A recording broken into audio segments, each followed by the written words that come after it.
1절부터 5절입니다.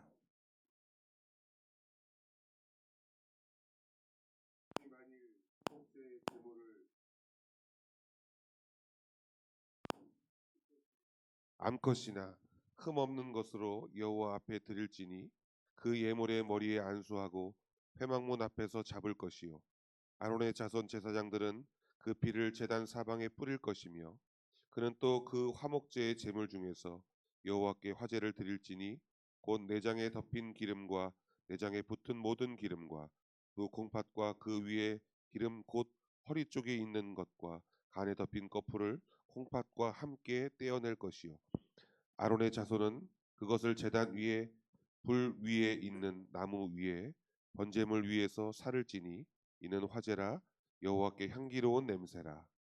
이상은 하나님의 말씀입니다. 아멘. 우리는 이 화목제에 대해서 어제 말씀을 상고했습니다. 화목이라고 하는 이 단어를 먼저 생각해 보면 화해하고는 달라요. 그러나 화해 속에서 좀 더 진일보한 게 화목입니다.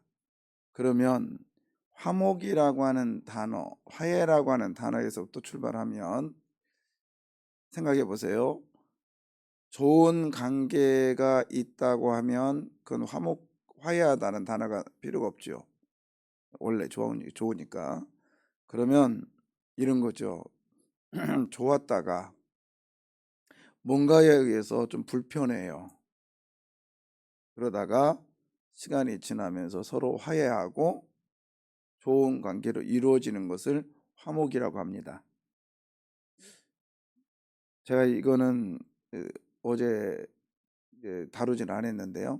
이제 이 화목이 잘 돼야 다음에 속죄죄와 속건제가 잘 이루어질 수 있어요. 그냥 단순하게 감사금 드리고 단순하게 화목 제물 드려서 그냥 우리가 다 된 게 아니라 시작부터 한번 생각해 보려고 그래요. 화목이라는 단어, 화해라는 단어는 그전에는 관계가 어떻다는 자요? 별로 안 좋았다라는 거예요.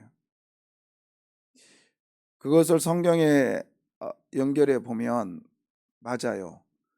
에덴 동산에서 하나님은 사람과 좋은 관계를 맺었었어요. 그러다가 죄로 인해서 관계가 깨집니다. 화해가 안 되죠. 예수 그리스도가 이 땅에 오심으로 우리와 하나님 사이에 화해가 이루어지고 십자가의 죽으심으로 그리고 화목하게 되었던 거예요. 그러니까 속죄 제물이 있었던 거죠. 그런 관점으로 오늘 본문을 보면 하나님께서 이스라엘 백성들에게 화목 제물 드리라고 한 이유는 그동안에 이스라엘 백성들과 하나님 사이에 막힌담이 있었다는 거죠. 그 문제를 해결해 하라는 거예요.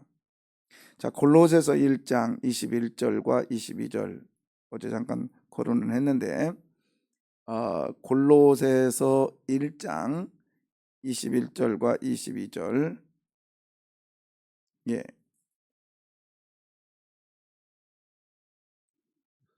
전에 악한 행실로 멀리 떠나 마음으로 원수가 자, 되었던 보세요. 우리를 너희가 이제 우리가 전에 뭐죠?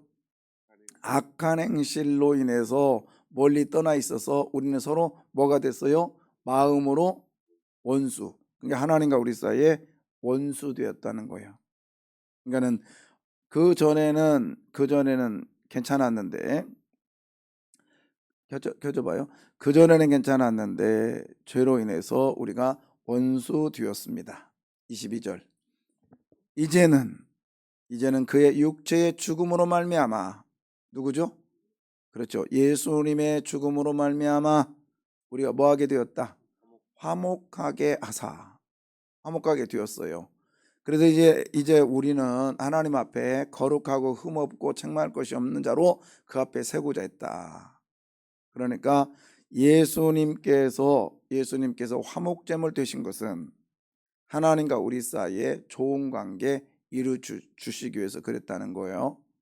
그런 관점으로 오늘 화목제물을 보면, 이게는 서로 좋은 관계를 이루려면은 이렇게 화목을 하려면 뭔가 가운데에 화해 조건이 있었다는 거죠. 그냥 우리가 말로만 미안해, 우리 잘하자고, 이것도 사실은 말로만이 아니라 서로 만남이라고 하는 화목의 제목이 있었다는 거예요. 서로. 한번 볼게요. 사무엘상 29장 4절에 보시면 아기스 얘기가 나오는데, 예, 어제 우리 박현우 전사가 그림으로 보여줬잖아요.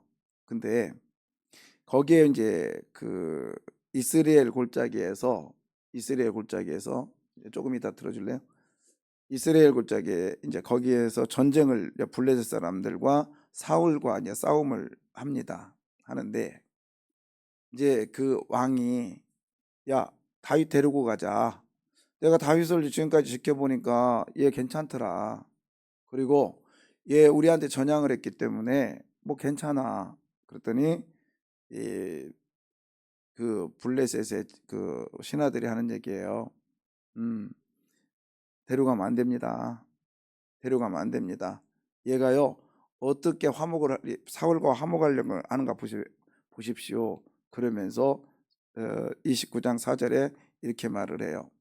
거기 저 밑에 보면 그가 하나 둘 셋 네 번째 줄 보세요. 그는 우리와 함께 싸움에 내려가지 못하리니 그가 전쟁때 가면 우리의 뭐가 될까 합니까? 대적이 될까 하나이다. 그가 무엇으로 그 주와 다시 화목하리까 이런 뜻이에요. 그러니까는 이게는 다윗이 그의 주인 사울과 다시 화합할 거예요. 무엇으로? 이 무엇으로가 뭐냐면, 이 사람들의, 그다음에 넘겨봐요. 머리로 하지 않겠습니까? 이게 무슨 말이냐면, 제가 조금 설명해 드릴게요. 신하들이 그런 거예요. 얘 보내지 마세요. 분명히 얘를 보내면 그 사울과 화합할 수 있는 그 조건을 찾을 거예요. 뭐냐면 마지막 부분 보세요. 뭐라고 되어 있죠? 우리의 머리로 머리로 하지 않겠습니까? 그렇잖아요. 이 말이면 우리들의 병사들의 머리를 잘라 갖고 가서 사울과 함께 화해하지 않겠어요? 그러니까 거기서 화해의 제물이 뭐예요?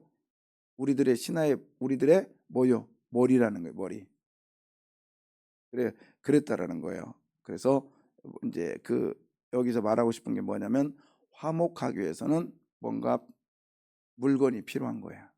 화목하기 위해서는. 야곱도 마찬가지였죠.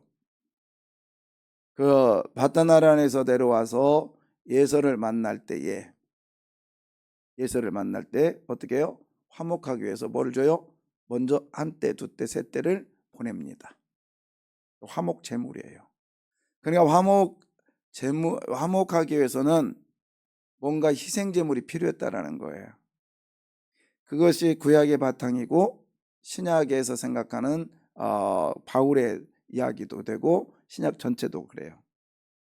예.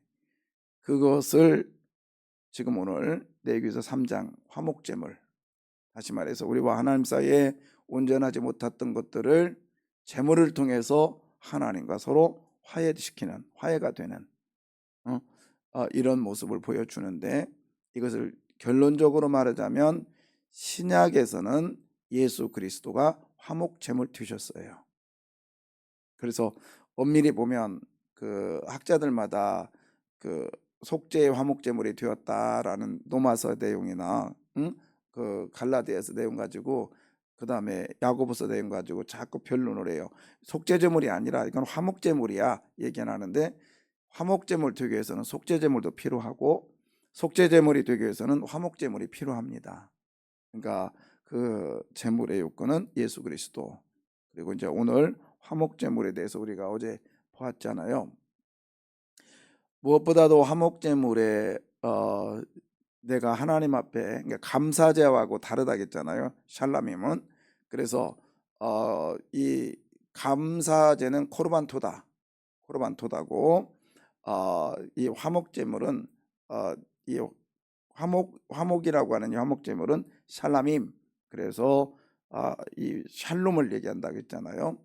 자, 그런 개념 속에서 이제 어떻게 해요? 내가 하나님 앞에 감사제로 가기 전에 화목제물, 소와 그다음에 양과 그다음에 이 원래는 존이라고 하는 이 헬라 히브리어를 쓰는데 그게 뭐냐면 염소와 양을 같이 말해요. 저는 그래서 그냥 우리 성경에는 염소와 양을 구분하는데 그때 당시는 그건 그냥 그랬어요. 왜 그러냐면 한 울타리에서 염소 한 마리당 양 네 마리나 다섯 마리를 키웠기 때문에 그래요. 똑같은 개념이요. 그렇다고 해서 뭐 왜 양을 키웠느냐, 왜 염소를 키웠느냐, 그러니까 양들은 서로 뭉쳐 있기를 좋아하고 염소는 막 해쳐 있기를 좋아하는데 그거 잘못된 거예요. 그렇게 가르치면 안 돼요. 염소나 양이나 같이 붙어 있기를 좋아해. 그 뭐냐, 길의 안내 때문에 그런다겠죠. 그리고 우리로 들어갈 때는 염소 따로 양 따로 집어넣어요. 같이 집어넣지 않습니다. 우리가 잘못 배운 거예요. 이게 염소는 위를 보고 달리고 가고 양은 밑에를 보고 가고요. 그 다음에 이 뭐야 저기 풀을 먹는 방법도 달라요. 염소는 위에 것만 먹어. 양은 뿌리째 다 먹어. 그래서 나중에 그 우기가 끝나고 건기가 시작되고 밀농사가 끝나면 그 밭에 가서 이제 그 풀을 먹는데 염소는 그 윗동만 먹고 양은 밑에까지 다 먹어버리니까 다음에 농사가 안 된단 말이에요. 그래서 양과 염소를 같이 넣어서 양이 딱 보니까 염소가 위에만 먹거든. 그럼 양은 어떻게 해요? 잘 따라하거든. 어떻게 먹겠어? 위에만 먹죠. 그래서 그 목자들은 가난하거든요. 땅이 없었어요. 그 남의 밭에 가서 그것을 녹으로 이제 그 임금 대신 아니 뭐죠, 녹 대신이라고 해야 되나, 하여튼 그 새 대신 그걸 하고 그 다음에 거기서 염소의 똥이나 양의 똥을 거기 거름으로 쓰게 했다 했잖아요. 그리고 그것도 부족하면 돌 무화과나무에 올라가서 상처를 내고 그 사개오 이야기 이런 식으로 접근을 한다겠죠. 그래서 양과 염소는 한 울타리에 넣지 않습니다. 따로 집어넣어요. 그러니까 옛날에 우리 선배들이 가르쳤던 거는 조금 잘못된 논리고, 여튼 양 네 마리랑 다섯 마리 사이에 염소 한 마리씩 집어넣는다 했어요. 그래서 이스라엘 사람들의 개념은 거의 똑같이 봅니다. 똑같이 보고 그 다음에 지금은 양보다 염소를 많이 키워요. 왜? 염소가 비싸거든. 그리고 생산성이 또 많아요. 또 키우기도 좋고. 그래서 지금은 이스라엘 가서 제가 그 베두인들을 봤을 때는 이스라엘에서는 양보다 염소를 많이 키웠고, 근데 이제 요르단에 가면은 그때는 거기는 거의 정확하더라고요. 양 몇 마리당 염소가 한 마리씩 들어있어요. 거의 그렇게 됩니다. 근데 그렇게 해서 소를 데리고 염소와 양을 드렸다고 했잖아요. 비둘기는 뭐하라? 드려라, 드리지 마라. 드리지 마라. 왜요? 양이 너무 적어서 드리지 마라. 자, 그러면서 이제 하나님께 가져와서 피는 제단에 뿌리고 그 다음에 거기에서 기름, 콩팥에 붙은 기름, 그 다음에 내장에 겉에 있는 기름, 그 다음에 안에 있는 기름 다 하나님께 드려라. 왜요?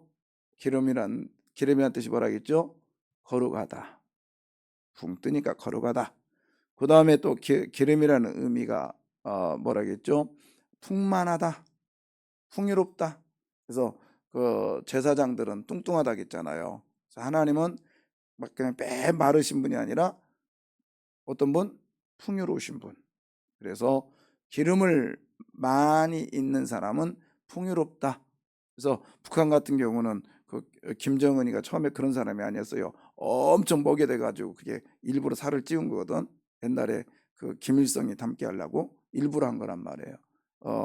그렇듯 이 마른 땅에 있는 사람들은 뚱뚱한 사람들이 저 사람도 풍요롭다 이렇게 생각하게 되죠. 그래서 하나님을 풍요로운 하나님 그렇게 생각을 했고, 그 하나님을 적극적으로 따르는 제사장들은 다 뚱뚱하다겠어요. 다 뚱뚱하다겠어요. 왜? 많이 먹어댔잖아요. 사람들이 가져오는 걸 의무적으로 먹어야 되니까 뚱뚱했단 말이에요. 그 대표적인 사람이 누구요? 성경에 엘리. 그죠? 엘리가 게을러서 뚱뚱한 게 아니에요. 그 사람은 제사장 일을 충실했기 때문에 뚱뚱한 거예요.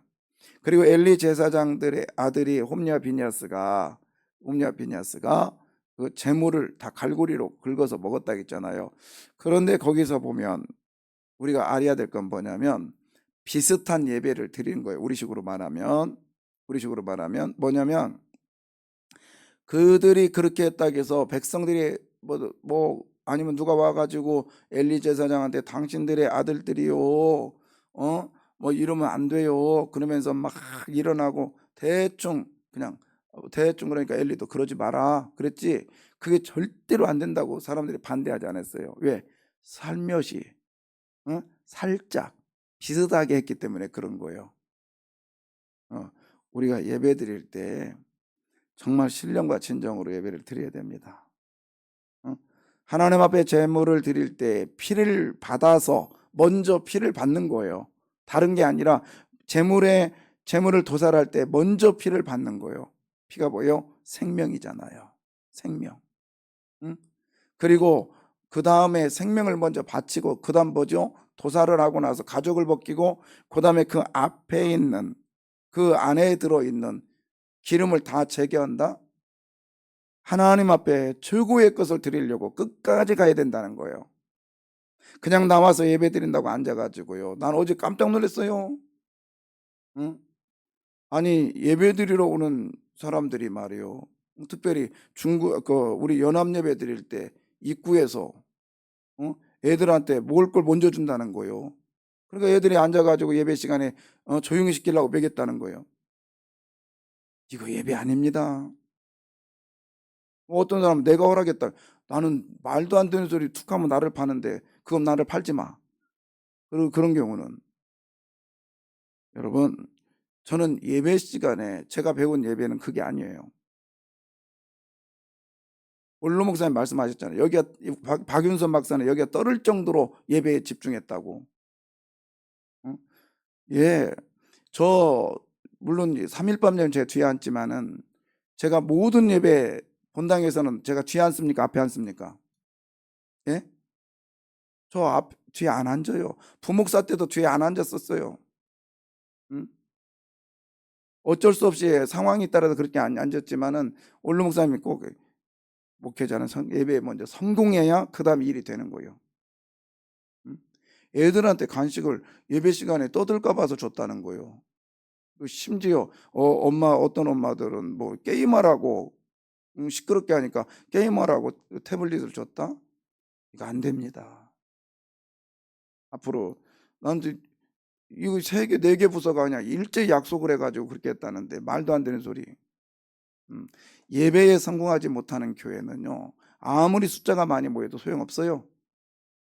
여기서 교회 안에서 예배를 성공하지 못했는데 밖에 나가서 오직 하겠어요? 여기서 성공해도 밖에 나가서 실패할 경우가 비일비재한데 안 그렇습니까? 그래서 먼저 화목제물을 드리더라도 먼저 뭘 받아라? 피를 받아라. 생명을 드려라. 그 다음에 기름을 그 간 속에 있는 그 늑구리의 그 기름마저도 최고의 것을 하나님께 드릴 줄 아는 예배자가 돼야 된다는 것입니다. 예배자가. 응? 그리고 화목제물의 진정한 의미는 아론의 후손에게는 가슴을 드리고 그 다음에 나를 맡았던 제사장에게는 오른쪽 넓적다리를 드리면서 아론의 후손들은 북서 해가지고 먼저 그 법이 있죠. 흔들어 요제 하나님 주께서 내게 제사장 직분을 맡겨주셔서 이렇게 귀한 것을 종에게 주셔서 감사합니다. 서로 흔들어서 그 다음에 제사장 거제 우아래로 내리고 근데 거제 받았던 제사장이 너무 많아. 그죠? 혼자 먹기는 많아. 그래서 그걸 또 균등하게 나눕니다. 다른 제사장들하고. 응? 그게 하나님의 나라예요. 그게 화목이에요.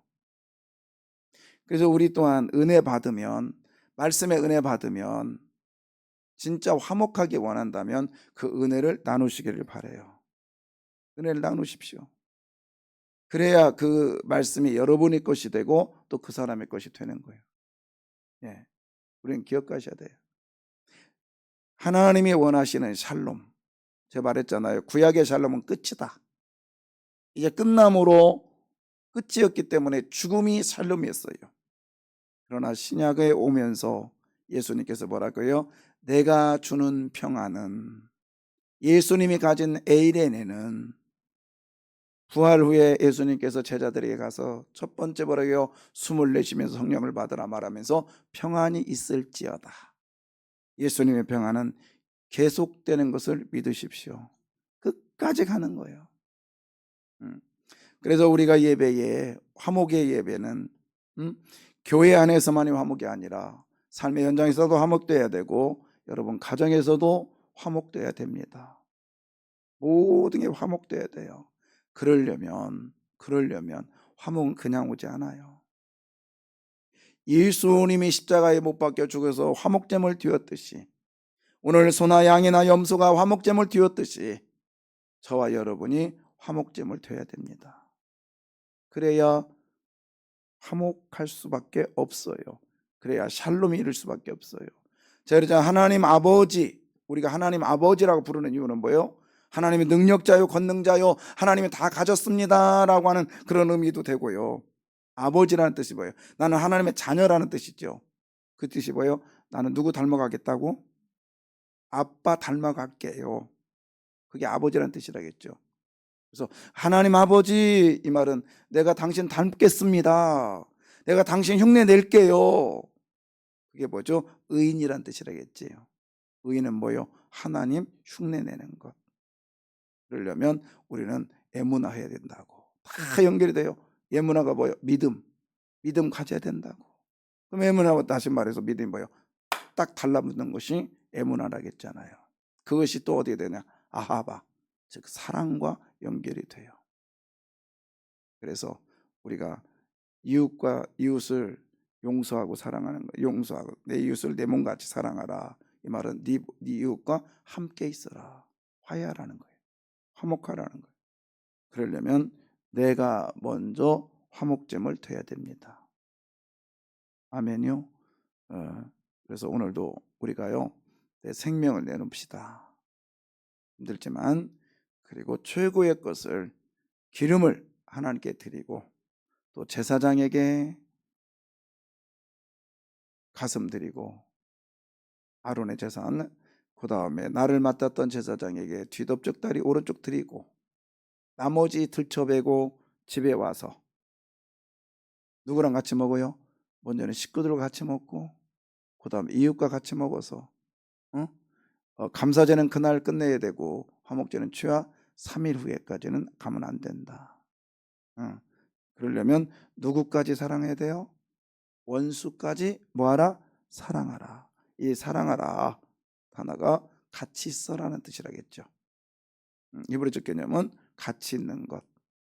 그래서 우리가 화목의 최고의 의미는 원수까지 같이 식사를 나누는 거예요. 근데 생각해 보세요. 그 지금 원수하고 밥 먹는 거 그냥 우리식으로는 그냥 수저 떠먹고 그냥 얼굴 안 보고 그냥 훅 먹고 해도 되지만, 이스라엘 백성들은 어떻게 밥 먹는다겠죠? 원수의 발이 어디에 있어야 돼? 에? 내 코에 있다고요. 그것까지 용납할 줄 아는 이러한 식사가 원수까지 사랑하는 화목의 모습이라는 거지. 그런데 교회에서 여기까지 가야 될 저와 여러분이 조금 섭섭하다고 확 돌아서고, 내가 알기로는 지금 한 10년 됐는데 말 잘 안 하는 사람도 있더라고. 목사가 모를 줄 알아요? 예. 삐져가지고 말 지금도 하는 사람이 있어. 그러지 마요. 그건 예배자의 모습이 아니에요. 음, 정말 화해해야 돼요. 화해해야 돼요. 저도 오늘 이렇게 설교했으니까 한 사람한테 화해의 전화를 해야 되겠습니다. 어, 우리 한번 해봅시다. 그냥 제가 오늘 한 사람한테 해야 되겠어요. 한 사람한테. 우리 교회 떠난 부목사인데 뭐 나한테 뭐 저기 한다고 편지가 유인 받았다고 편지가 왔는데 이걸 자랑을 하는 거야. 뭐라는 거야. 근데 그래도 한번 전화를 제가 꽃을 보내려고 했거든요. 사실 주일 전에. 근데 시간이 늦어버렸어. 제가 일본 갔다 와서 늦게 도착해가지고 못 보냈어요. 내가 오늘은 화목제물 한번 해보겠습니다. 그렇다고 해서 용서가 되느냐? 쉽게 되지는 않을 거예요. 또 생각하면 열받을 거예요. 나는 3월 달만 되면 그 친구가 생각나. 열심히 계획 잡아가지고 일본 가려고 다 청년들하고 싹 준비했다가 훅 가버리는 바람에 그날 그 가가지고 제가 엄청 고생했거든요. 애들은 그때부터 쑥대밭 됐고. 근데 그래도 화목제물 우리 주님은 이보다 더 하신 일도 참으셨는데 저는 오늘 전화하고 나서도 또 답답함이 또 있을 거지만 몇 번? 언제까지 할까요? 어? 그렇지. 남의 일이니까 쉽게 지금 얘기하지. 한번 해봐. 내가 그럴 줄 알았어. 남의 일이니까 너무 쉽게 얘기해. 쉽지 않아요. 끝까지 갑시다. 가야 되겠죠, 그죠? 끝까지 가야 되겠죠. 음, 끝까지 가야 될 것 같아. 저는 그거를 제가 원로 목사님 통해서 배웠는데요. 어떤 청년이 하나가 저한테 와서 제가 목사님께 용서를 구하고 왔습니다. 그럴 때 그 막 별로 안 좋았었나 봐요. 저하고 저기 오차 오기 전에. 근데 저한테 와서 제가 그랬거든요. 당신이 성공하려면 관계가 회복돼야 됩니다. 그러면서 제가 총신 준비한 모든 자료를 다 줬어요. 이거 보고 공부하십시오. 그러나 먼저 화해하지 않으면 절대로 안 됩니다. 그러니 오늘 목사님이 그냥 넉넉히 받아주셨다고 나중에 좋아서 저한테 왔더라고요. 그 사람이. 그러더니 나중에 목사 되고 아주 훌륭하게 지금 목회 잘합니다. 여러분 화해하기 전에 우리가 주님께 용서받아야 돼요. 그리고 속죄의 제물이 예수가 있다라는 것을 기억하시고 주님 바라보면서 나갑시다. 오늘 우리 한번 생각해 보죠. 그냥 한 번 정도는 우리 화목제물 됩시다. 저도 한번 해보려니까 여러분도 오늘 아니면 이번 주 안에 조금 껄쩍지근한 사람이 있으면 화해 한번 합시다. 근데 크게 껄쩍지근한 사람 하지 말고 그건 용서하는 데 시간이 많이 필요해. 그러니까 한번 해봐요. 한번 해보자고. 그러면 기쁠까 안 기쁠까요? 그게 화목제물의 절정이죠. 우리 예수님 십자가에 죽으심으로 최고의 기쁨을 누리신 분이 우리 예수님이세요. 예, 최고의 고통이지만 최고의 기쁨이에요. 그러니까는 우리 어디에서나 내가 화목제물 됩시다. 따라서 해볼까요? 주여, 이 종이 먼저 화목제물 되게 해 주옵소서. 너무 길어? 화, 뭐, 제물 기도하겠습니다.